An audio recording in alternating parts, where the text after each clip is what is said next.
ఇతని పేరు చప్పిడి రాజా రవికుమార్. ఈయనది తూర్పుగోదావరి జిల్లా కాకినాడ.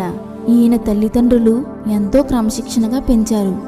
కానీ 1996లో 10వ తరగతి పూర్తయ్యాక అతని స్నేహితులతో కలిసి తన తల్లిదండ్రులకు తెలియకుండా సినిమాలు చూడడం ప్రారంభించాడు.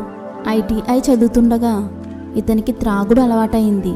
అలా కొన్ని రోజులకు అపవిత్ర సంబంధాలకు బానిసయ్యాడు. ఇతనికి 2003లో వివాహమైంది.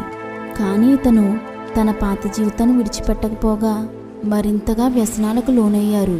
ఇతని స్నేహితులతోనూ వ్యాపార భాగస్వాములతోనూ కలిసి త్రాగటం, తప్పుడు పనులు చేయడం ఇతనికి అలవాటుగా మారింది. ఇతని ప్రవర్తన వలన తన భార్య ఎంతో బాధపడేది, ఏడ్చేది.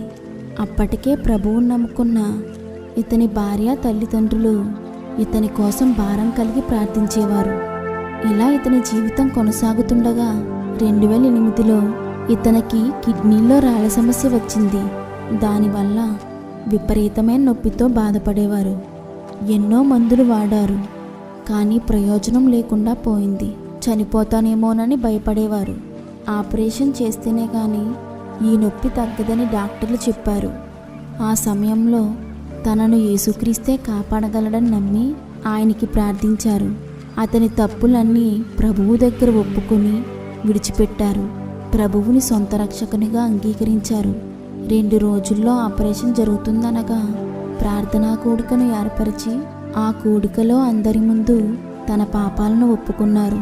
కూడిక జరిగిన అదే రాత్రి మూత్ర విసర్జన ద్వారా అతని కిడ్నీలో రాళ్ళు తొలగిపోయాయి. ప్రభువుకి స్తోత్రం. అప్పటి నుండి ప్రభువుకి విధేయుడై ఆయనకు సాక్షిగా జీవిస్తున్నారు. అతను, అతని కుటుంబం దేవునిలో సంతోషంగా సాగిపోతున్నారు. మీలో ఎవరైనా వ్యసనాలతో కానీ అనారోగ్యంతో కానీ బాధపడుతుంటే ఒక్కసారి ప్రభువుకి ప్రార్థించండి. ప్రభువు మీ జీవితంలో కార్యం చేస్తాడు. ఆమెన్.